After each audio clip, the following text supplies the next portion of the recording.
Hawks, you're back at Mornview for your testimonial. How was it today? Yeah, it was a wee bit sort of surreal. Obviously, coming back to Glenavon to play a testimonial match against a former team as well. Probably a wee bit of nerves and sleepless night last night, but thoroughly enjoyed it. And obviously the support, and had plenty of family and friends, and support from both teams came out was greatly appreciated from myself. So yeah, thoroughly enjoyed the day, and honoured by the club as well to grant me the testimonial. Obviously, as we've talked about previously, it wasn't maybe the way you wanted to end at Glenavon, but you had a good career to date. Obviously, you're still playing. What are some of your career highlights?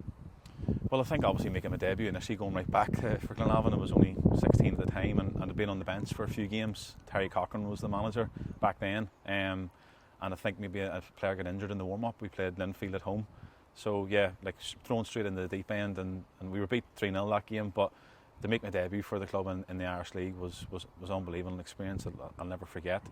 When I probably reflect on my Glenavon career, probably didn't win a lot. We won a few Middlesbrough Cups, but probably some of the wins and some of the goals, and I even done nets for Glenavon as well, away at Dungannon in my first stint. So yeah, I think right up until the second spell coming back and being able to captain and being the club captain.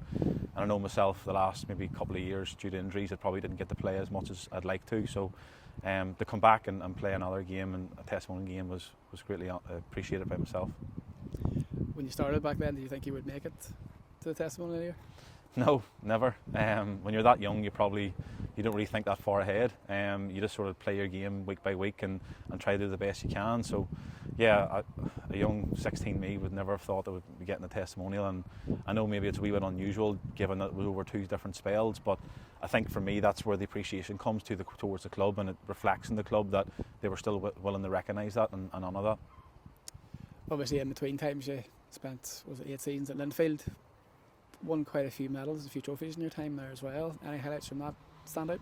Yeah, probably obviously, as you mentioned it there, the trophies, and I think it's always nice when you win your first. And I think whenever I left Glenavon at the time, I think Linfield was probably the only really club I would have left for, given obviously the stature of them. And I went the first couple of seasons with Linfield without winning anything, so there was maybe a wee bit of self-doubt. But with David Healy coming in and a few of the teammates and the players that we played with, we were able to win that first title to get us over the line. And obviously then we went on to create a team and won a couple of trophies. So yeah, I think the trophy wins from them, and again done nets for Linfield twice as well, which is probably the unusual standout. And funny enough, both times for Linfield were both against Glenavon, once here at Mornview and once at Windsor, and then right up until winning the league and the Irish Cup in my last season with them, and it was a good way to leave the club.